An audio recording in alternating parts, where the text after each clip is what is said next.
Hello guys, welcome to our YouTube channel that is Bright Beginnings with JS Yadav. हम जो last topic पढ़ रहे थे हमारा मेटल एंड नॉन मेटल, उसके अंदर हमने मेटल एंड नॉन मेटल की केमिकल फिजिकल प्रॉपर्टीज कर ली। उसके बाद हमने पढ़ा था आयनिक कंपाउंड्स क्या होते हैं, है ना। मेटल्स कैसे कैसे रिएक्ट करते हैं, किस किस के साथ रिएक्ट करते हैं और क्या फॉर्म करते हैं, आयनिक कंपाउंड बनाते हैं। ठीक है, आज हम पढ़ेंगे क्या करना है हमें, अकरेंस ऑफ मेटल, यानी मेटल को आप एक्सट्रैक्ट कैसे करते हो, कहाँ मिलते हैं, कैसे कैसे मिलते हैं, कौन कौन से उनके ओर्स होते हैं, ठीक है, एलिमेंट्स होते हैं।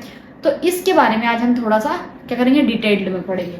अब एक बात बताओ, अकरेंस ऑफ मेटल, अकरेंस का मतलब मिलना, ठीक है, प्राप्त होना, क्या होना, प्राप्त होना, ठीक है। तो आप किसी चीज को, मेटल कैसे मिलते हैं, देखो अर्थ की क्रस्ट में आपने देखा होगा बहुत सारे मेटल प्रेजेंट होते हैं, है ना। अच्छा, अगर मैं बात करूं तो सबसे ज्यादा अबंडेंस में कौन सा मेटल मिलता है, गैस करो भाई। ठीक है, तो गैस क्या करोगे आप, एल्यूमिनियम। तो सही बात है, नहीं किया तो कोई बात नहीं। एल्यूमिनियम के बाद और क्या मिलता है, उसके बाद आपको सेकंड नंबर मिलता है आयरन।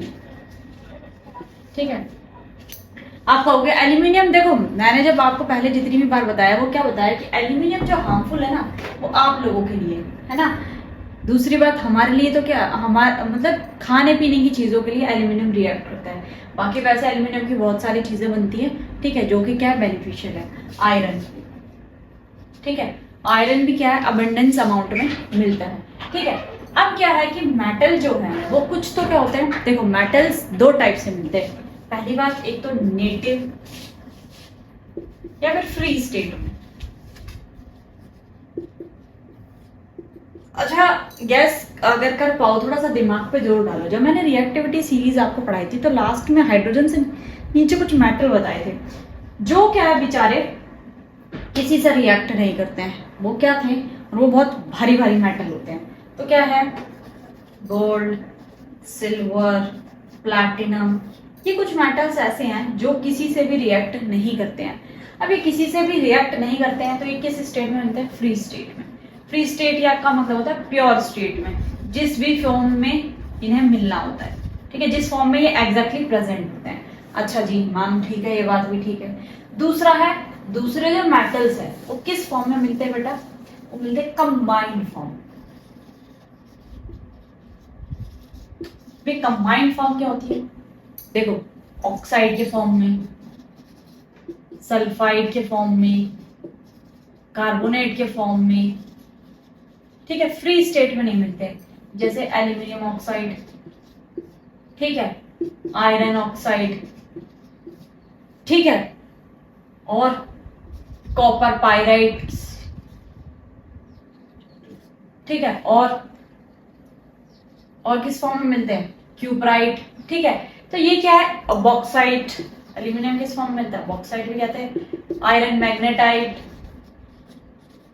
तो ये क्या है कि ये फ्री स्टेट में नहीं मिलते हैं। कॉपर और सिल्वर एक ऐसा एलिमेंट है जो फ्री और कंबाइंड स्टेट दोनों के अंदर मिल सकता है, ठीक है। यानी मैंने अभी क्या कहा कि जो सिल्वर है वो फ्री स्टेट में मिलता है, सिल्वर ऑक्साइड भी के फॉर्म में भी कई जगह मिल जाता है, ठीक है। तो ये क्या है कि जो मेटल्स है वो दो फॉर्म में हमें मिल सकते हैं, या तो फ्री स्टेट में, अगर फ्री स्टेट में है तो उन्हें हमें प्योरीफाई करने का जरूरत नहीं है, या मेटेलिक और से या फिर मेटेलिक गैंग से उन्हें एक्सट्रैक्ट करने की कोई जरूरत नहीं है।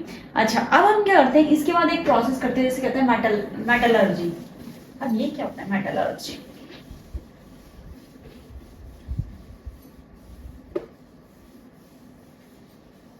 अब मेटल की कुछ पहले स्टेट्स के बारे में बता दो जो जो तो आपको लर्न होना चाहिए, उसके बाद मेटलर्जी बताइए। देखो जो मेटल्स की अकरेंस है वो किस किस फॉर्म में हो सकती है, मैंने बताई कॉपर की किस किस फॉर्म में हो सकती है, copper pyrite, cuprite, copper glass, COPPR, है ना, कॉपर ग्लास की फॉर्म में। ऐसे ही मैं आयरन की बात करूं, आयरन किस किस में मिल सकता है, हेमेटाइट, मैग्नेटाइट, और अच्छा जी मरकरी, सिनेबार, एल्यूमिनियम, बॉक्साइट,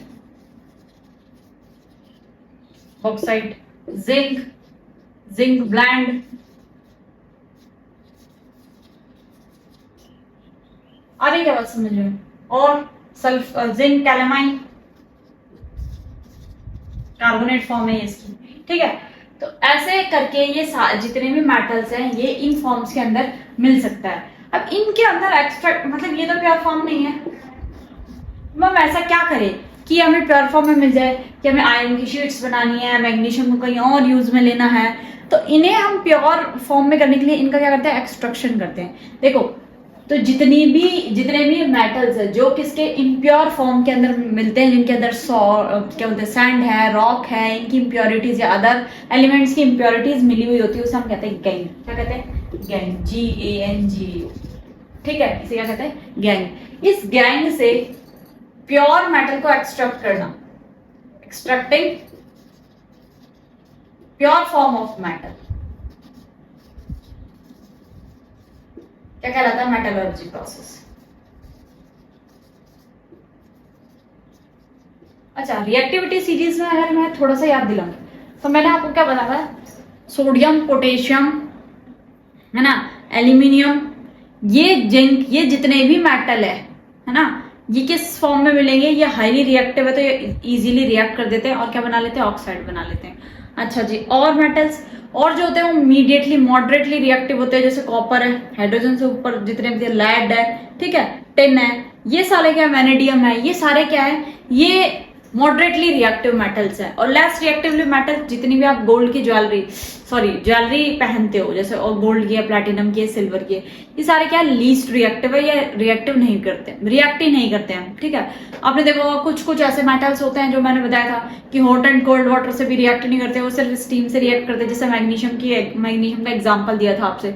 तो ये सारी चीजें क्या है कि देखो आप हर चीज को कोरिलेट करके पढ़ोगे तो आपको याद रहेगा।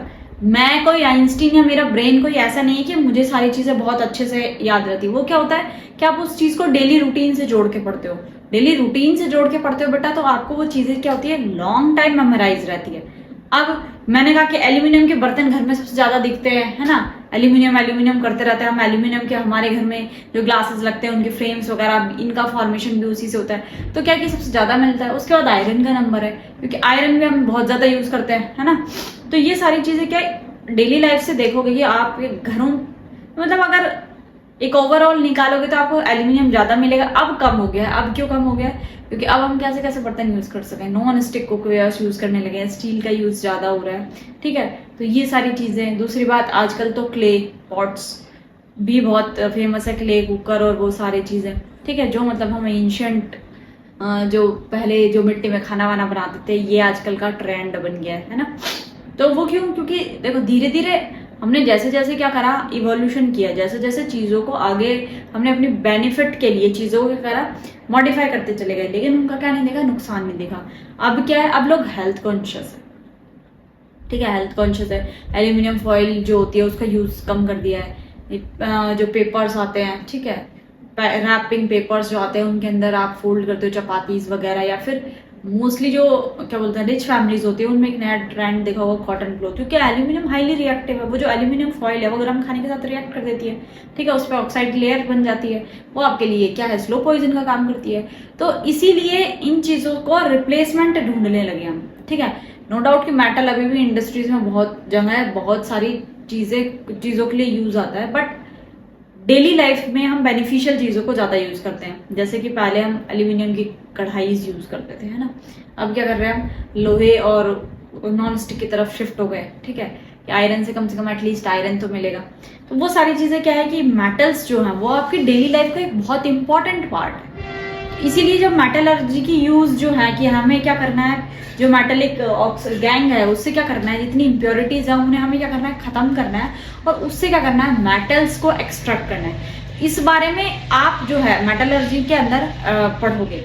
तो पहले इसके अंदर 3-4 स्टेप्स है। देखो क्या है, पहले तो आप क्या करोगे, उसको ग्राइंडिंग करोगे मेटल्स की। उसके बाद क्या करोगे, कंसंट्रेशन ओर की तरफ, एनरिचमेंट ऑफ मेटल करोगे, उसको कंसंट्रेशन ओर की तरफ क्या करोगे, उसको कन्वर्ट करोगे। उसके बाद क्या करोगे, उसका ऑक्साइड बनाओगे। उसके बाद क्या करोगे, इलेक्ट्रोलाइसिस प्रोसेस के थ्रू उन्हें क्या कर दोगे, प्योर कर देंगे।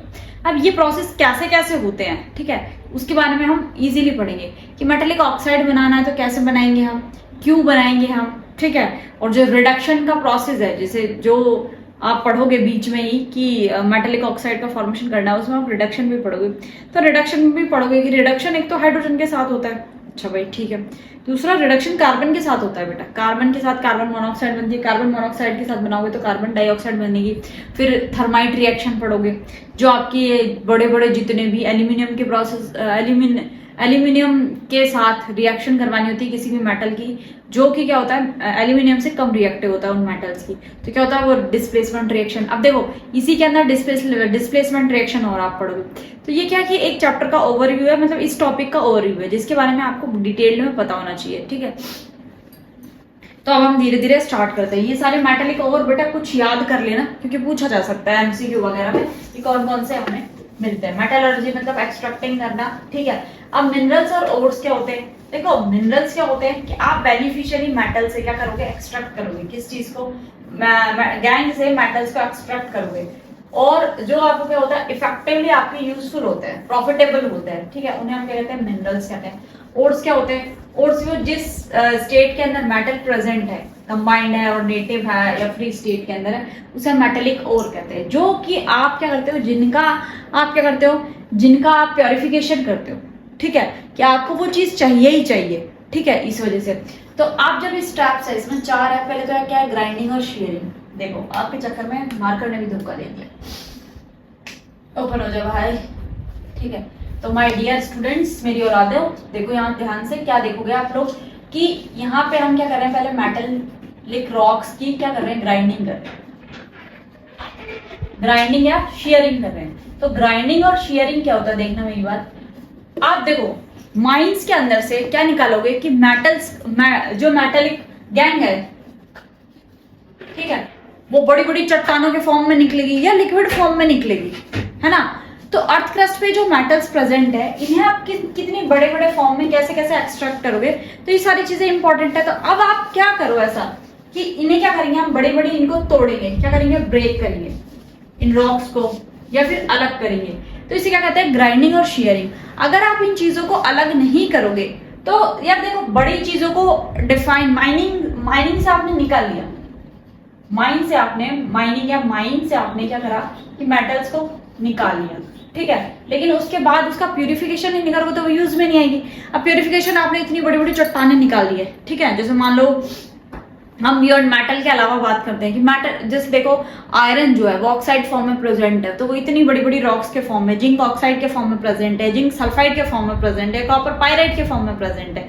तो इनको अगर आपने ग्राइंड नहीं करा, छोटे छोटे टुकड़ों में नहीं तोड़ोगे तो ये अलग नहीं होंगे। अब इन्हें इस बेसिस पे, इस फॉर्म में अलग करने के तरीके क्या हैं, देखो मेरी बात बेटा, या तो हाइड्रोलिक सेपरेशन कर सकते हो, यानी ये पानी का क्या करो, तेज पानी की बौछार करो, जिससे क्या होगा, ऑक्साइड फॉर्म हो जाएगा तो वो अलग हो जाएंगे। दूसरी बात, इनकी गीले होने की कैपेसिटी, जरूर थोड़ी ना एक रॉक में एक ही मेटल हो यार, बहुत सारे हो सकते हैं, एल्यूमिनियम और आयरन दोनों मिक्स है, तो क्या कर लोगे आप, तो उसके या फिर कॉपर, ठीक है, तो अब क्या कर लोगे, उसके बाद आयरन और कॉपर और एल्यूमिनियम तीनों एक साथ है तो क्या करोगे, तो उसके बाद क्या करोगे, या तो इनका वैट होने का वो देखोगे कौन सा मेटल कितनी जल्दी वैट हो रहा है उसके अकॉर्डिंग, या फिर उनका सेटल डाउन होना, ठीक है, कि वो कौन सा मेटल हैवी है जो इजीली सेटल डाउन हो रहा है, कौन सा घूम रहा है या लिक्विड फॉर्म में है या फिर सॉलिड पार्टिकल्स तैर रहे हैं। मैग्नेटिक प्रॉपर्टीज के बेसिस पे कि आयरन है उसको मैग्नेट घुमा दो वो सारा अलग हो जाएगा। तो ये सारी चीजें क्या है इसके अंदर आएगी। फिर है concentration of ore. Second process क्या है बेटा, कंसंट्रेशन या फिर एनरिचमेंट ऑफ ओर, ठीक है, यानी आपको मेटलिक कंसंट्रेशन बढ़ानी है कि ताकि क्या हो जाए कि एक जगह जो मेटल है वो अब इससे थोड़ा सा लेस इम्प्योरिटी वाला हो गया। देखो हम क्या कर रहे हैं, धीरे धीरे स्लो प्रोसेस में कर रहे हैं, मेटल की इम्प्योरिटीज को रिमूव कर रहे हैं। दैट इज इंपॉर्टेंट कि as some anyhow by any process we have to gain matter, है ना। हमें क्या करना है, प्योर फॉर्म में मेटल एक्सट्रैक्ट करना है किसी भी फिजिकल मेथड से, केमिकल मेथड से। इसके अंदर फिजिकल से बता दिए, केमिकल्स भी यूज होते हैं, ठीक है, ताकि क्या किया जा सके, मेटल्स को अलग किया जा सके। अब नेक्स्ट हम जो पढ़ रहे हैं वो है ये कंसंट्रेशन और एनरिचमेंट ऑफ ओर, ठीक है। तो ये जो बता रही थी मैं कि इनको तो तोड़ दिया रॉक के अंदर, उसके बाद ये जो मैं हाइड्रोलिक प्रोसेस बता रही थी, ठीक है, और क्या बता रही थी, केमिकल मेथड बता रही थी, उसकी केमिकल फिजिकल प्रॉपर्टी में ये क्या है, कंसंट्रेशन उनकी इंक्रीज करना। इसमें आप सिंपली क्या करोगे, ब्रेक करोगे, उसके बाद गैंग से क्या करोगे, इम्प्योरिटीज रिमूव करना, क्या कहलाएगा, उसकी कंसंट्रेशन को इंक्रीज करना। गैंग से क्या करना है, इम्प्योरिटीज को रिमूव करना, या वाटर प्रोसेस के थ्रू, उनकी वेटिंग स्किल्स के थ्रू, या वेटिंग उनकी जितनी भी कैपेबिलिटी या कैपेसिटी है उसके थ्रू इनको आप अलग कर सकते हो, केमिकल प्रोसेस के थ्रू कर सकते हो। फिर तीसरा है इनका मेटेलिक ऑक्साइड का फॉर्मेशन, है ना। मेटेलिक ऑक्साइड क्या बोला है, ऑक्साइड बनाना। अब मेटेलिक ऑक्साइड जो है, देखो जो हाईली रिएक्टिव मेटल है उनके उनमें सिर्फ सिल्वर है जिसका ऑक्साइड बन सकता है, बाकी तो रिएक्ट ही नहीं करते हैं, ठीक है। मेटेलिक ऑक्साइड का फॉर्मेशन, ठीक है। तो इसमें देखो, और जो इसमें दो प्रोसेस हो सकते हैं, एक हो सकता है कैल्सिनेशन और एक हो सकता है रोस्टिंग। मेनली सल्फाइड्स जितने भी और होते हैं, जिंक सल्फाइड है, उसको क्या करो, हीट करो, ये होता है प्रेजेंस ऑफ एयर में, ठीक है। यानी एयर के प्रेजेंस में तो क्या होता है, जिंक अलग हो जाता है और क्या हो जाता है, सल्फर डाइऑक्साइड अलग हो जाता है। तो ये क्या हो गया, मेटल एक्सट्रैक्ट हो गया, या जिंक का वो बना लेना, ऑक्साइड बना लेना, सल्फाइड अलग हो जाना, ठीक है। इधर आप कैल्सिनेशन प्रोसेस के अंदर क्या करते हो, इसके अंदर कार्बोनेट्स, इसके अंदर एब्सेंस ऑफ एयर होती है, यानी किसी भी चीज को आप गर्म करते हो कि इसमें कार्बन की प्रेजेंस में क्या होना चाहिए, इसके एयर की एब्सेंस होनी चाहिए, ठीक है। तो मेटेलिक और को दो तरीके से आप क्या कर सकते हो, ऑक्साइड्स फॉर्म कर सकते हो, कैसे, कैल्सिनेशन के प्रोसेस के थ्रू या फिर ऑक्साइड रोस्टिंग के प्रोसेस के थ्रू। और रोस्टिंग के अंदर जो है वो मेनली क्या होता है, सल्फाइड्स जितने भी होते हैं, यानी प्रेजेंस ऑफ एयर के अंदर आपको, जैसे जिंक सल्फाइड है, कॉपर सल्फाइड है, यानी कॉपर पायराइड जो था मैंने बताया था, उनको गर्म करोगे तो आप क्या होगा बेटा, इसके अंदर मेटल का ऑक्साइड फॉर्मेशन हो जाएगा। इधर जो है कार्बन की प्रेजेंस में किसी भी मेटल को क्या करते हैं, गर्म करते हैं, ठीक है, क्या करते हैं, गर्म करते हैं। तो ये क्या बन जाएगा, ऑक्साइड को गर्म करोगे तो ये क्या बन जाएगा, जिंक अलग हो जाएगा और कार्बन डाइऑक्साइड बन जाएगा। कैल्सिनेशन प्रोसेस के अंदर कार्बोनेट की बताई मैंने, तो देखो कार्बोनेट जो है वो क्या होता है, ZnCO3, इसको गर्म करो, हीट दी, क्या है, एब्सेंस ऑफ एयर है, तो क्या बन जाएगा, जिंक ऑक्साइड और कार्बन डाइऑक्साइड निकल जाएगी। ये कहलाता है कैल्सिनेशन प्रोसेस। और रोस्टिंग के अंदर मैंने क्या कहा कि जिंक सल्फाइड प्रेजेंट है, उसको ऑक्सीजन के साथ रिएक्ट कराओगे तो जिंक ऑक्साइड बन जाएगा और सल्फर डाइऑक्साइड अलग हो जाएगा। अब ये तो नॉर्मल बात बता दी कि मेटेलिक ऑक्साइड कैसे बनाते हैं। अब देखो मेटेलिक जो ऑक्साइड है ना, मेटेलिक ऑक्साइड मैंने क्या कहा, हाईली रिएक्टिव मेटल है, उसमें से तो सिल्वर बना सकता है, सिल्वर के अलावा कोई बना नहीं सकता। मॉडरेट जो रिएक्टिव है, मैंने जो बताया था कौन सा, लैड, टिन, और ये लैड, टिन ऐसे बोलते हैं इसको, ठीक है। तो ये वेनेडियम, तो ये सारे क्या हैं, ये जो है ये क्या है, मॉडरेटली रिएक्टिव मेटल है। मॉडरेटली रिएक्टिव मेटल का आप कैल्सिनेशन और रोस्टिंग प्रोसेस कर सकते हो। हाईली रिएक्टिव मेटल तो क्या है बेटा, ऑक्सीजन की प्रेजेंस में इतनी आपने पढ़ा होगा, देखो सोडियम ये तो बहुत हाईली रिएक्टिव है, सोडियम और पोटेशियम। तो मैंने बताया था आपको कि जितनी भी हाईली रिएक्टिव मेटल्स हैं वो तो आप एयर की प्रेजेंस में आते ही क्या कर लेते हैं, ये सोडियम है तो रिएक्ट करके मैंने क्या बना लेता है, सोडियम ऑक्साइड। सोडियम तो मैंने बताया था इसको प्रिजर्व भी करके रखना पड़ता है, कहाँ पे प्रिजर्व करके रखना पड़ता है, कैरोसिन में। तो हाईली रिएक्टिव मेटल तो इजीली क्या बना लेते हैं, ये बना लेते हैं। दूसरा रिडक्शन, रिडक्शन जो है वो इसी के अंदर आता है बेटा।